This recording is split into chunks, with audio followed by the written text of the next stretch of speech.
Bien, a continuación, para conocer acerca de la experiencia de nuestros ponentes en el sector, desde sus diferentes sectores, en el tema de mitigación, les vamos a ceder la palabra por algunos minutos para que puedan dar un contexto general de su sector y quienes tengan presentación puedan hacerla.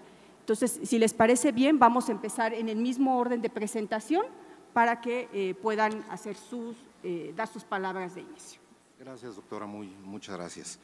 Creo que en obvio del tiempo, quizá la presentación la voy a modificar, haré un comentario más breve, pero desde luego iniciar agradeciendo la oportunidad de este encuentro. Creo que es muy oportuno, especialmente en este momento donde pues hay oportunidad de cambios relevantes y de repensar una serie de políticas públicas, de reglamentos, de acciones, de procederes, de procesos, en fin, hay un interminable listado de temas por pensar.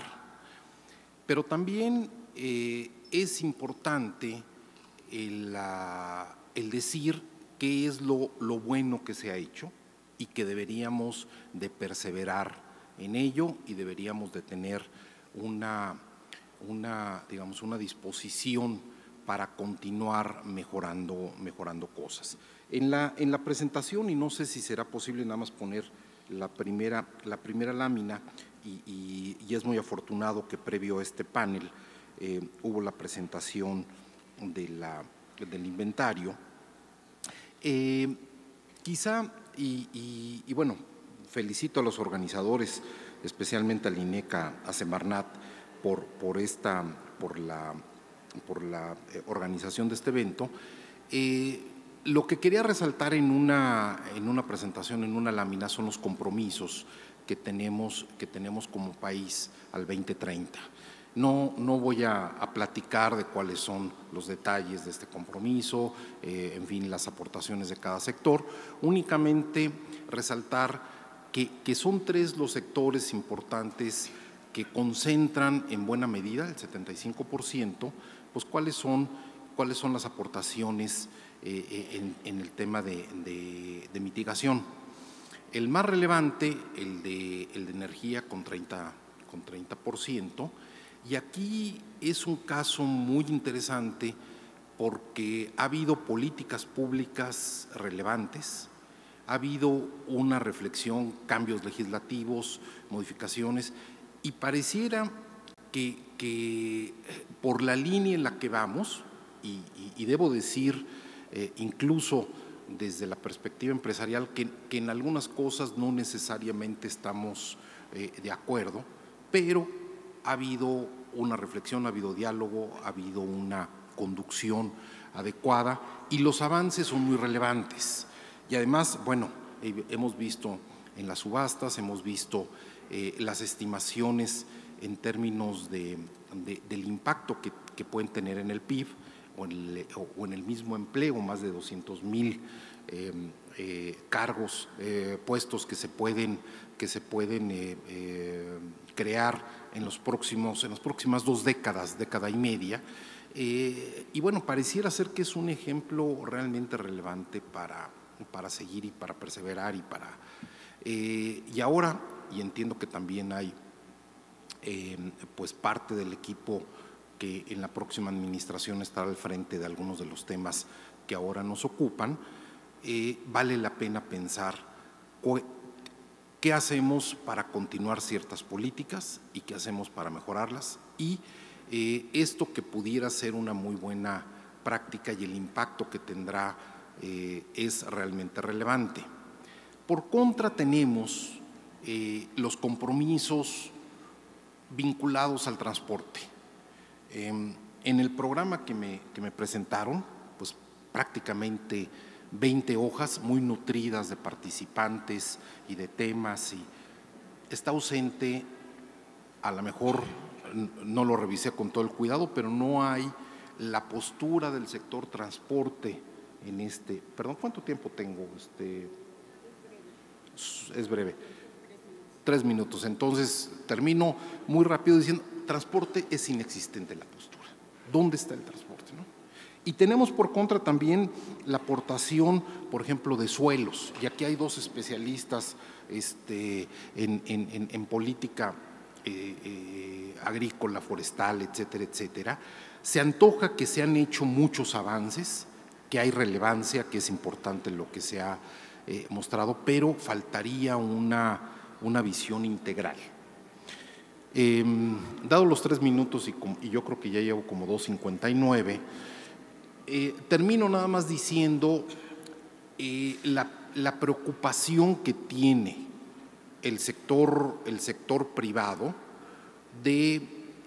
frente a ciertos compromisos internacionales y frente a la posibilidad de hacer algunas reflexiones respecto a los objetivos de desarrollo sustentable, en fin, todo lo que se ha comentado en estos días y se comentará en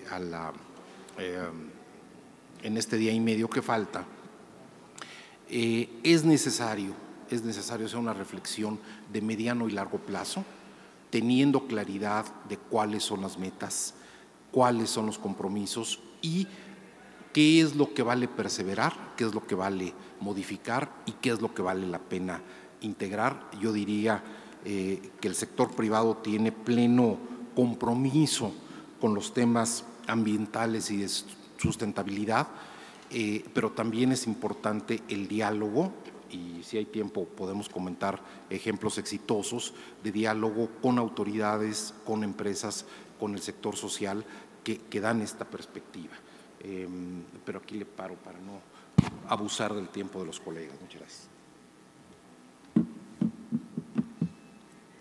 Bien, muchas gracias, maestro Albo. Vamos a continuar con el maestro Ignacio Lastra, por favor.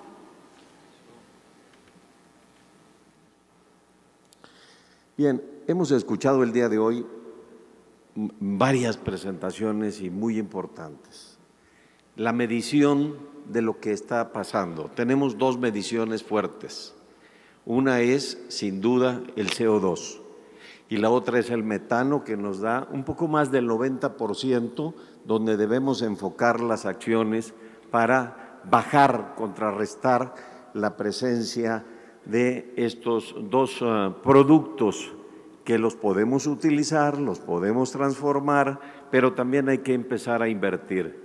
Yo quisiera también destacar, a nivel internacional, hoy se habló y nos los dijo muy bien la diputada Silvia Garza, que a nivel internacional se han organizado y nos hemos organizado y hemos participado México en los acuerdos de Kioto, en los acuerdos de París, pero lo más importante es cómo en México nos empezamos a organizar. Y esta organización inicia y es impulsada precisamente por el IICA, el Instituto Interamericano de Cooperación para la Agricultura, y también de manera muy especial la cooperación alemana al desarrollo sustentable. Y esto llevó como un objetivo fundamental. Este objetivo para mitigar el cambio climático, la producción agroalimentaria, que es mi tema del día de hoy, es poner y proponer políticas de acción, líneas estratégicas, actividades que aumenten la capacidad en el sector agroalimentario, pero teniendo como base fundamental a la humanidad, al productor, que tenemos que darle certidumbre y bienestar. En esta agenda participan 38 instituciones y esto agradezco muchísimo la invitación que nos han hecho para participar. ¿No se ve acá? Ah, bueno. Entonces, pues ahí vamos. ¿Cómo le apunto aquí? ¿Va a cambiar ahí? ¿Sí cambió? Correcto. Y aquí tenemos quiénes están participando.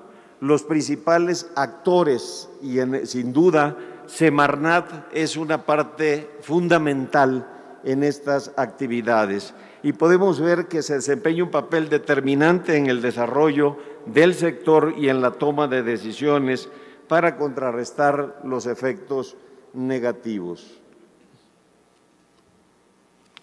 Empezamos en el tema. México, un país vulnerable al cambio climático, sin duda, y tenemos que atenderlo.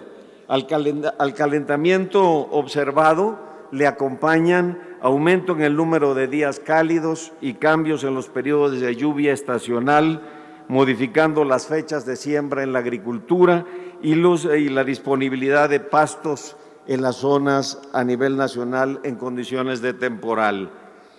El país, sin duda, ha cambiado notoriamente el periodo de largos de las precipitaciones y las lluvias torrenciales se presentan en cortos periodos. Ahorita lo voy a enseñar con gráficas y resultados.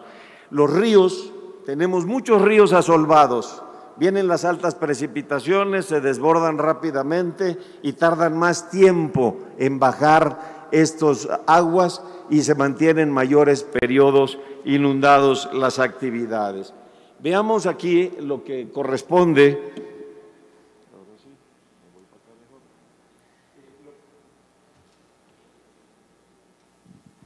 Lo que corresponde precisamente a nivel nacional. Bueno, aquí está.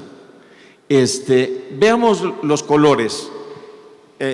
Cada número romano son las zonas climáticas del país que la Comisión Nacional del Agua ha clasificado.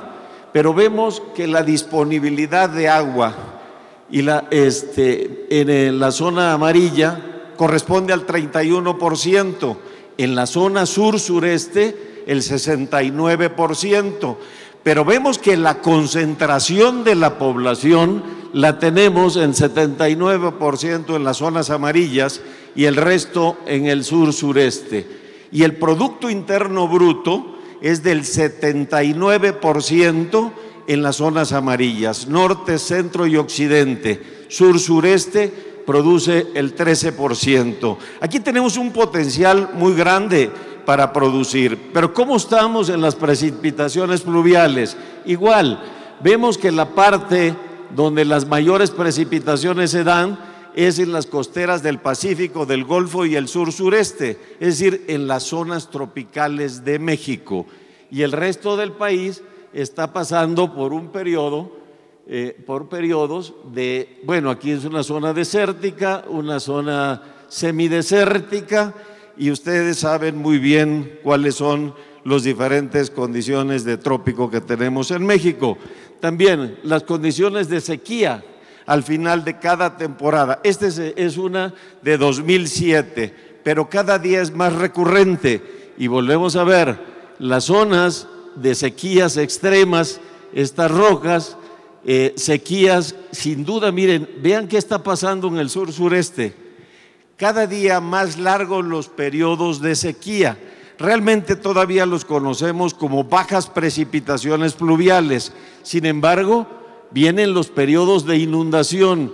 Nos decía la diputada, la zona norte sufre de sequías, el sur está teniendo periodos de sequía y concentraciones de lluvias en 3 meses y altas inundaciones. Esto es lo que ocurre en la sobreexplotación de los acuíferos. Ahí está, acuíferos sobreexplotados, los rojos. Volvemos a ver las costas del Pacífico y el Golfo de México y la zona sur, que todavía donde podemos manejar mucho las condiciones de agua. Esto es importante, este es un periodo del 71 al 2000. Esto es lo que se presentaba normalmente en nuestras precipitaciones, esa campana de Gauss.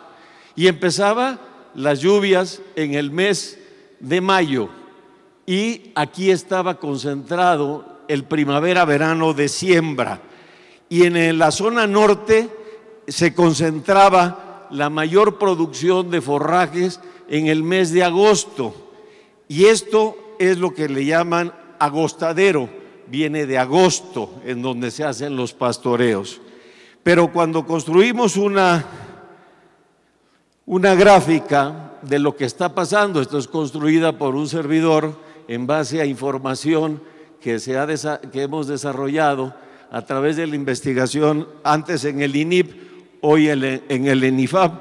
La primera es la precipitación normal, donde empezaban las lluvias en mayo y empezaban las siembras en todo el país del primavera-verano. Hoy la precipitación es variada. Se está presentando precisamente los inicios de las lluvias a finales de agosto, principio de septiembre, pero en ese periodo es donde se nos presentan fuertes, muy fuertes inundaciones. Ustedes pueden ver ahora los reportes, el norte lloviendo mucho, el sur en sequía, y en este momento van a empezar las tormentas brutales en el sur y una disminución de las precipitaciones en el norte. ¿Qué se está haciendo? Se está trabajando fuertemente en la mitigación en los efectos pecuarios. Ya vimos que uno de ellos fuerte es el metano, en la conservación y restauración de predios ganaderos, por supuesto energías renovables en la Secretaría de Agricultura, eficiencia energética, generación, aprovechamiento de biomasa, los biodigestores. Hay un trabajo muy intenso. La caña de azúcar tiene que pasar por una quema, la zafra, y esto nos da unas emisiones tremendas. Y la sustitución de motores de embarcación, no la reparación, sino las sustituciones. Aquí tenemos algunas acciones. En agricultura, sin duda una de las partes más importantes es el estudio de plantas que producen alimento en el sector agroalimentario que resisten altos niveles de sequía, y esto es el norte, o son tolerantes a la sequía, pero también trabajar en aquellos sitios de las costas, de las zonas tropicales, en donde tenemos plantas que desafortunadamente se anegan temporalmente por esas lluvias tan fuertes, y la selección genética es un trabajo. El riego tecnificado es un papel importante, y hay riegos tecnificados desde el pivote central, que es muy eficiente, que no se conocía en el sur-sureste, recientemente se está manejando adecuadamente, y vean el incremento de 5.5 millones de hectáreas a 6.5. La ganadería, la sequía vuelve a ser un efecto. Cuando hablamos del metano, el metano prácticamente es el eructo que se presenta en los animales, y hay una generación, es un animal rumiante, es decir, tiene un estómago verdadero, pero tiene el retículo maso y el abomaso, y esto nos da una condición diferente, y también las excretas que hay que saberlas manejar. Miren, el INIFAP está trabajando en Zacatecas, Morelos, para impulsar el uso de forrajes, como los ven ahí, para los bioenergéticos. Esto está dando un resultado maravilloso. Son pequeñas expresiones de la producción para producir energías limpias. En el sur-sureste se sembraron 134,000 hectáreas de plantaciones como palma de aceite, palma de coco, cacao, hule, pimienta, moringa, la papaya, entre otros.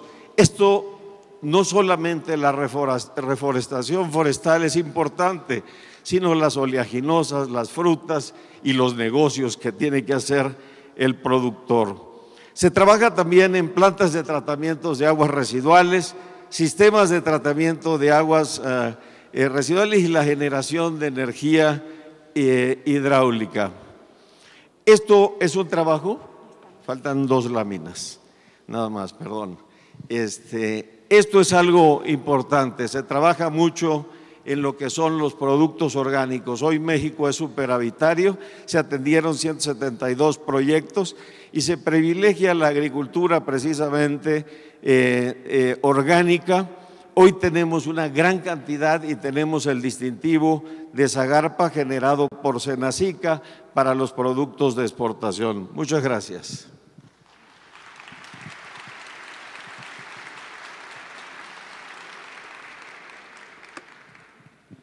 Bien, vamos a continuar entonces conociendo acerca de las perspectivas del sector de nuestros ponentes. Entonces, para continuar con la dinámica que nos hemos planteado, vamos a enfocarnos específicamente a conocer, les voy a pedir a nuestros ponentes que nos enfoquemos acerca de las acciones desde su sector, en este panorama que nos van a plantear de su sector, cuáles son las acciones que han contribuido al cumplimiento de las metas de mitigación de México. El contexto de la mitigación en nuestro país es la política de mitigación de cambio climático, que tiene fundamento en la Ley General de Cambio Climático y nuestro compromiso en la Convención Marco de las Naciones Unidas. Entonces, a continuación, les voy a ceder la palabra. Maestro Arturo Beltrán. Bien, muchas gracias. Buenos días a todas, todos. Ahora, en esta parte va a ser breve mi intervención para poder dar pie al desarrollo del panel. Efectivamente, nosotros consideramos también que los recursos forestales son fundamentales justamente para el cumplimiento de las metas establecidas por nuestro país, justamente para las contribuciones determinadas a nivel nacional. Y únicamente como preámbulo les comentaría a ustedes que México cuenta con un poco más de 137 millones de hectáreas de superficie forestal que justamente se encuentra distribuida en los diferentes ecosistemas que cuenta nuestro país. En él habitan un poco más de 11 millones de habitantes. Entonces de ahí justamente la relevancia que tiene justamente los recursos forestales en México, derivado de que prácticamente mucha gente vive dentro y vive de los recursos forestales de México. En este sentido, yo creo que las acciones que se han hecho por parte de manera específica de la Comisión Nacional Forestal, vamos a estarlas compartiéndolas con ustedes de acuerdo a la dinámica que se tenga planteada para este panel, y yo hasta en este momento dejaría allí mi intervención. Muchas gracias y buenos días a todas y todos. Muchas gracias. Maestro Quegüeras. Muchas gracias. Muy buenos días tengan todos ustedes. Agradezco sin duda la invitación de la doctora Amparo Martínez, directora general del INEC, para poder estar con ustedes esta mañana en este encuentro. Por supuesto también a la doctora Octaviano, que tiene a cargo la parte del inventario de cambio climático y de emisiones, y por supuesto pues compartimos la visión que nos ha establecido el INEC a lo largo de esta gestión, en donde tenemos que ver que somos parte del sistema. El sector energético, por supuesto, es parte del sistema, y este sistema es un sistema dinámico, un sistema que se mueve, un sistema que tiene flujos, y en el caso del sector energético pues hay flujos de energía que se van moviendo y que forman parte de este sistema.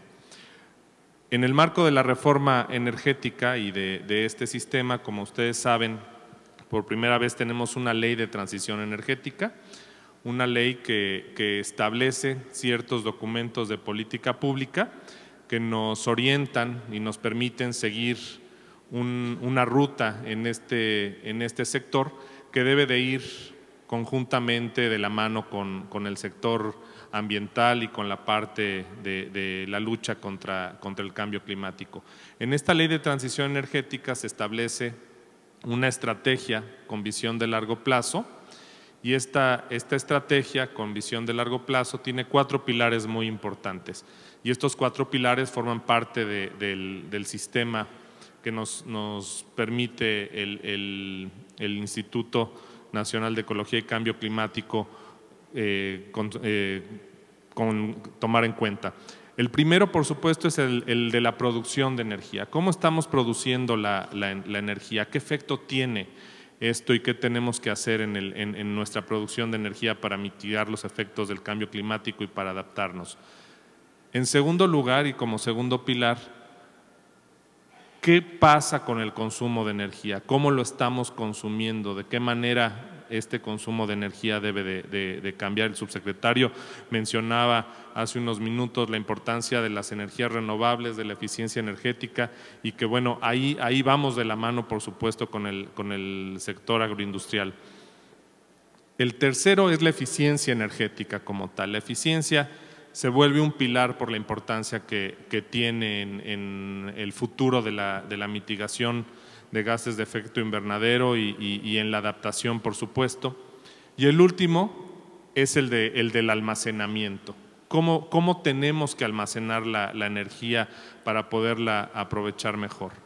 En este sentido, hemos establecido dos metas muy importantes, dos metas nacionales que se establecen en la estrategia.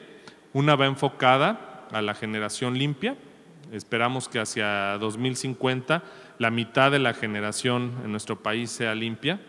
Y la segunda es la reducción de nuestra intensidad energética, que es como medimos el avance en eficiencia energética, en donde nos hemos comprometido en reducir el 42% de esa intensidad energética. Y bueno, todo esto va pues de la mano de muchas acciones que se vuelven transversales en el sector.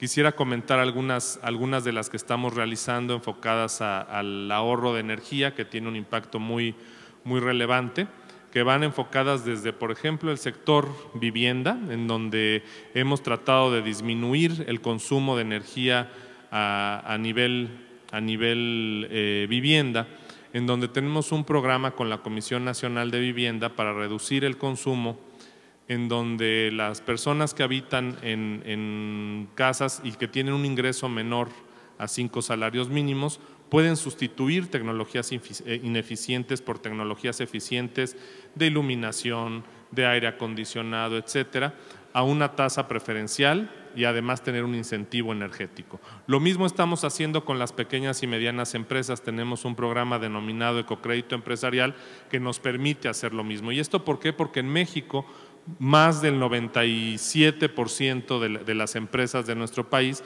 son pequeñas y medianas empresas, y prácticamente a veces la supervivencia, el poder mantenerse en el mercado depende mucho del consumo de energía. Entonces, reducir el consumo de nuestro recibo de luz, el poder a lo mejor consumir el 60, el 70% menos al mes, nos puede permitir mantenernos en el mercado. Por supuesto, también estamos trabajando con las grandes industrias. Tenemos que promover los sistemas de gestión de la energía para que las grandes industrias puedan reducir su consumo y puedan aprovechar las nuevas tecnologías. Además, estamos trabajando con las ciudades. Sabemos que ahora una de las metas, no solamente de México, sino del mundo, es que tengamos ciudades sustentables, y la parte del sector energético, por supuesto, tiene que ser muy relevante para que una ciudad pueda ser sustentable. Andrés Salbón mencionaba hace unos minutos la importancia del transporte, y en cada uno de los programas que estamos realizando mantenemos prácticamente cuatro elementos muy relevantes. El primero es saber cuál es el potencial de ahorro que tenemos. Tenemos que ver cómo podemos ahorrar ese consumo. El segundo, que creo que también es muy importante, es cómo generamos un cambio de comportamiento en las ciudades. Cómo podemos disminuir nuestro consumo en alumbrado público, cómo podemos disminuir nuestro consumo en bombeo de agua, cómo podemos disminuir nuestro consumo en las edificaciones municipales o estatales, y por supuesto cómo podemos disminuir nuestro consumo en transporte. Y bueno, además de esto, tiene que haber una alineación de actores. Todos los que tienen que ver en este sistema tienen que, por supuesto, participar. Y el cuarto, que además en el marco de este encuentro se ha hablado también mucho, debe de haber un mecanismo de financiamiento para poder hacer que estas acciones se puedan concretar. Tenemos también otros mecanismos enfocados a la mejora de consumo energético en las administraciones en las edificaciones de la Administración Pública Federal. Tenemos también otros programas enfocados a la reducción de consumo en escuelas y hospitales. Y como ustedes saben, también tenemos además unos reconocimientos que se les denomina certificados de energía limpia, y que bueno, estos nos permiten también transitar energéticamente hacia un país mucho más limpio. En este sentido, quisiera comentar que hay dos elementos de política que tienen además que concretarse. Uno de ellos se encuentra a cargo de la Semarnat y ya se está trabajando en él, que es los certificados de carbono. Y en algún momento tiene también que haber en el sector energético los certificados blancos, que son los que reconocen el ahorro de energía. Y por supuesto, en un futuro tendrá que haber alguna plataforma o algún mecanismo en donde todos estos certificados puedan interactuar. Por supuesto, hay muchas acciones, el sector es muy grande, es prácticamente uno de los sectores que tienen mayor relevancia en este sistema de mitigación de cambio climático y de adaptación. Y bueno, estamos trabajando, como bien mencionaba, y con esto concluyo, en los 4 pilares: producción de energía, consumo de energía, eficiencia energética y almacenamiento. Muchísimas gracias. Muchas gracias, maestro Pegueras. Y maestro Piquero, si nos puede dirigir unas breves palabras. Gracias. Gracias, muchas gracias. Muchas gracias por la invitación también. Yo voy a intentar ser lo más breve posible. Vengo de México CO2, que es la plataforma de creación de mercados ambientales de la Bolsa Mexicana de Valores. ¿Por qué estamos en la Bolsa? ¿Por qué la creación de mercados ambientales desde la Bolsa? Porque la mayor parte de las emisiones que vimos el día de hoy, de alguna manera se encuentran representadas en el mercado de acciones o en el mercado de deuda. Cerca del 70% de todas las emisiones de gases de efecto invernadero son producidas por empresas que tienen participación en estos mercados. En ese sentido, desde hace algunos años ya opera en Bolsa Mexicana un mercado voluntario de carbono como una preparación hacia el sistema de comercio de emisiones que mencionaba Andrés, que mencionaba Santiago, en el cual las empresas ya no van a tener, ya no va a ser voluntaria la reducción de emisiones, sino que en el cual tendrán objetivos de emisiones. Y en ese sentido, pues el mercado voluntario de carbono es una herramienta relativamente pequeña en el país. Son aproximadamente cerca de 100.000 toneladas son las que se compran y se venden por año. Esto es muy poquito en relación con el potencial que tiene todo el país. Hace muy poquito tiempo, tal vez algunos de ustedes hayan escuchado el lanzamiento de un proyecto piloto en la Ciudad de México para compensar emisiones, que afortunadamente fue muy bien, pero no dejan de ser experimentos, pilotos, ¿no? Necesitamos un mercado mucho más grande para motorizar esas reducciones de emisiones que el país necesita para cumplir con las metas de los NDCs. En ese sentido, el sistema de comercio de emisiones, el mercado de carbono que mencionaban, será la política más importante para que el país cumpla con sus metas de reducciones de emisiones. Por eso es tan importante que el sector privado, que el sector público se pongan de acuerdo en las reglas de este sector, de este nuevo instrumento. Las reglas deben ser claras, deben ser transparentes y deben ser cumplibles por las empresas, por supuesto. Tienen que estar dentro del rango de ser factibles. Y eso generará un mercado en el cual las empresas podrán comprar y vender estos permisos para emitir o derechos para emitir. Es una herramienta económica aplicada a un problema ambiental, por supuesto, como existe en varios lugares del mundo, pero cuyo objetivo principal es limitar las emisiones del país, un control por cantidad, hay un control de las emisiones por país. En ese sentido, reafirmo, va a ser la herramienta más importante que México tendrá para cumplir con sus reducciones de emisiones, con sus metas de reducciones.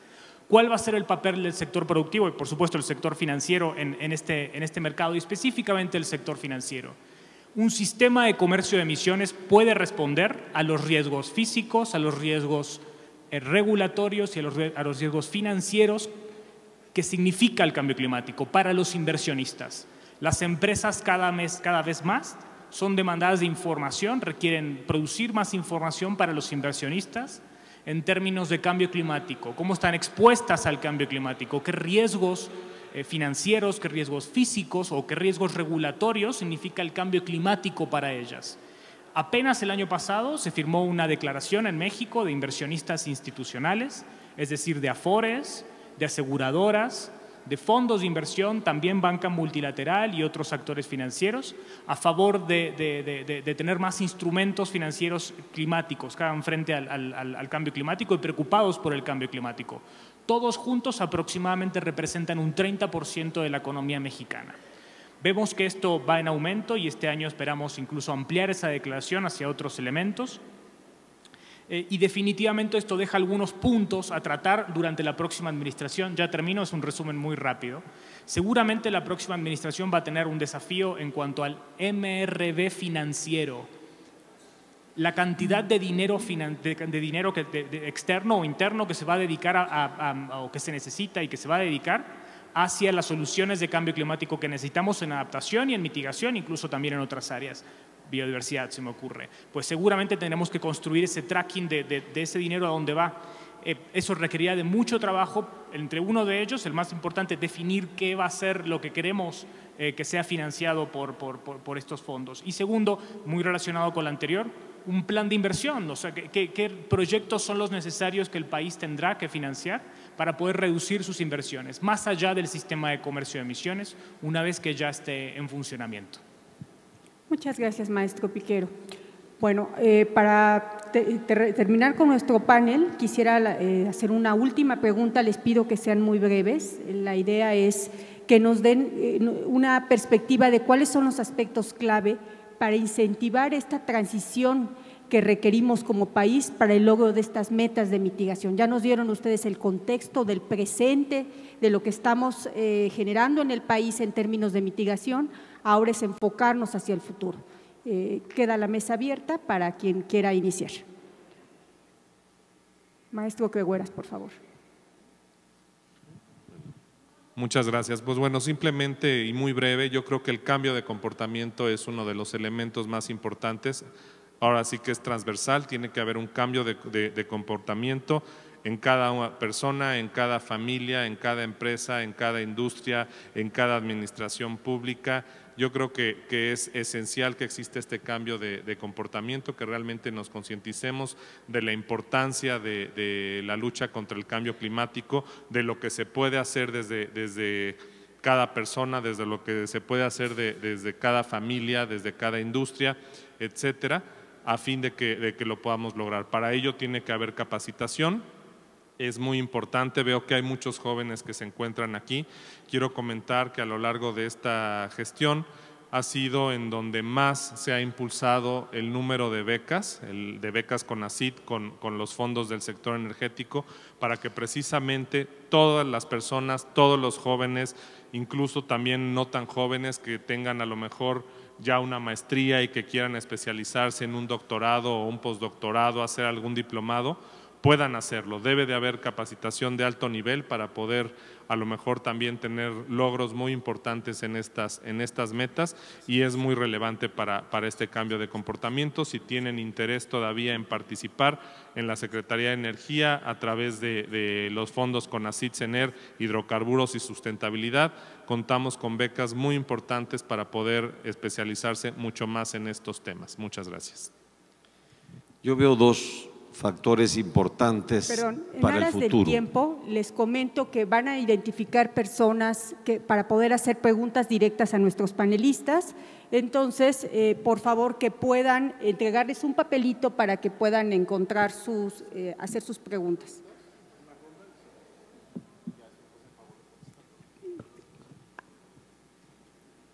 Pero había una pregunta para los panelistas. Sí. ¿La dejamos? Vamos. Ok, yo veo dos factores importantes. Uno es la capacitación y el otro es realmente lo que debemos impulsar. El dinero no es infinito. Cambio climático y emisiones de gases en el ambiente es fundamental que México lo trabaje. Entre los jóvenes es fundamental que se capaciten, que intervengan y que realmente generemos un cambio sustantivo. El cambio sustantivo está en cada uno de nosotros. ¿Cómo vamos a permitir o cómo vamos a cambiar para la limpieza? ¿Qué vamos a hacer con la basura? ¿Qué vamos a hacer en las zonas áridas de este país que no se hicieron drenajes y que se anegan rápidamente? Y eso es capacitación y la planeación. Si no hay planeación a largo plazo, es muy difícil que la humanidad y nosotros en México estemos unidos para combatir, pero también para producir. Todo lo que no se haga y que genere riqueza económica en la población, es muy difícil que la adoptemos. En el sector a que me pertenece a mí, el agrícola, ganadero y el acuícola, sin duda hay que trabajar fuertemente en bajar las emisiones de gas, pero también hay que invertir. Cuando los programas se hacen a la demanda, es muy difícil impulsar acciones de que el productor pueda visualizarlo para hacerlos. Un cambio importante en este año y que en el futuro creo que va a ser sustantivo son los productos orgánicos. No uso de pesticidas, uso de productos orgánicos, mantener la tierra en condiciones diferentes, pero producir alimentos sanos e inocuos. Sin duda, este es un paso fundamental en el que tenemos que ir todos. Cada uno podemos sembrar nuestro árbol y si es frutal, pues nos va a dar doble beneficio. Muchas gracias. Adelante, por favor. Bien, muchas gracias. En el aspecto forestal, yo creo que tenemos muchos retos todavía y también aspectos clave para poder incentivar justamente a una transición que requiere el país hacia lograr justamente estas metas. En este sentido, nosotros vemos importante también todavía continuar fortaleciendo lo que es la gobernanza local en la parte de los ejidos y comunidades. Es fundamental seguir trabajando con ellos. Prácticamente más de 62 millones de hectáreas se encuentran en posesión, son sus dueños y poseedores los ejidos y las comunidades. Entonces, de ahí la relevancia y la importancia que tendrá justamente en los próximos años y en los vigentes todavía, para poder seguir trabajando con las comunidades y los ejidos y comunidades forestales de México. También es importante seguir con la promoción de mecanismos de financiamiento internacional para la implementación de red, de la reducción de emisiones por degradación y deforestación en México. Un ejemplo de ello también justamente tendrá que venir el programa de inversión forestal con Banco Mundial y también con el proyecto de bosques y cambio climático. Es importante también comentarles que en este diseño que también la Comisión Nacional Forestal ha estado también impulsando, tiene que ver también con la iniciativa de reducción de emisiones que denominamos como la IRE, con Banco Mundial para poder acceder justamente al mecanismo de pago por resultados. Este diseño de este sistema de información también hemos también diseñado e implementado y creo que tendremos que seguir trabajando justamente en el diseño y la implementación de salvaguardas a efecto también de poder garantizar los derechos de los ejidos y de las comunidades. Esta parte también consideramos importante fomentar justamente la parte de comunicación. Yo creo que un ejercicio importante tiene que ver este tipo de espacios justamente que permiten esa comunicación también hacia la sociedad a efecto de poder también contribuir justamente con las metas que tiene establecidas nuestro país. Una parte también que consideramos importante tiene que ver con el mejoramiento e innovación en el monitoreo, reporte y verificación.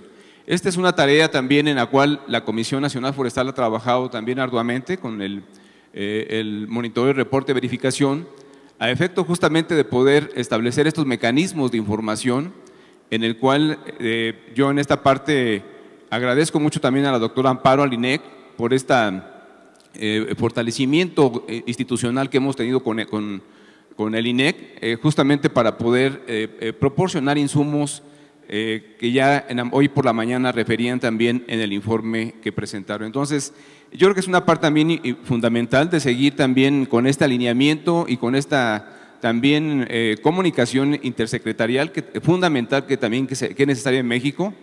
Y en esta parte también comento yo que derivado justamente de estos compromisos, la Comisión Nacional Forestal también suscribió varios convenios. Un convenio muy importante que tenemos justamente con la Zagarpa para poder desincentivar actividades también agropecuarias en terrenos de vocación forestal, y es un convenio que tenemos con ellos y que hemos estado también fortaleciendo para poder continuar y alinear políticas públicas que permitan no incentivar o no otorgar subsidios en terrenos que tienen una vocación forestal. Entonces, yo creo que hay mucho trabajo también por delante que tenemos que seguir avanzando. Hay también una parte fundamental que tiene que ver con justamente los mercados de carbono. Ahí también hay puestos ya a nivel internacional, tendremos que seguir construyendo nuestras plataformas aquí a nivel local y en este sentido pues yo creo que son retos importantes que tenemos todavía por delante. Muchas gracias, ahí dejaré mi intervención. Adelante, gracias. Si tuviera que resumir en un elemento, un factor, lo que pudiera ser determinante en esta temática y sería la definición de mecanismos adecuados de toma de decisiones. Eso creo que resume mucho lo que sería, digamos, la gran diferencia. Tenemos ya metas, tenemos procesos, en fin, hay una serie de compromisos y también tenemos experiencias muy exitosas con Semarnat, con la Secretaría de Energía, en fin, con varios de los actores aquí presentes que han permitido, bueno, primero documentar la toma de decisiones con experiencias internacionales, con opinión de especialistas tan relevantes y tener los foros donde participan las partes relevantes y que pueden en ese diálogo llegar a acuerdos que permitan la mejor toma de decisiones. Creo que ese sería, desde nuestra perspectiva, lo que realmente nos ayudaría a dar un avance muy significativo en el tema. Muchas gracias, maestro. Maestro Piquero, ¿nos quiere dar? Si quieres, entonces, muy brevemente y sumando lo que comentaba Andrés, sí, por supuesto, adhiero creación de capacidades en el sector privado, en el sector público, definitivamente, fortalecimiento de capacidades, creo que es muy importante. Y sobre todo, como también mencionaba Andrés, en el sistema de gobernanza, específicamente del sistema de comercio de emisiones que van a hacer, creo que es un punto central que va a ser a la supervivencia del sistema de comercio de emisiones.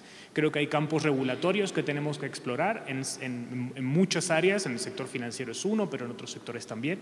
Y definitivamente un punto a resaltar, creo que necesitamos, por el éxito de varias medidas tomadas en los últimos años, continuidad institucional, que el interlocutor por lo menos mantenga la línea de acción hasta ahora desarrollada en algunos puntos importantes. Muchas gracias. A continuación vamos a dar paso a algunas preguntas de nuestros asistentes.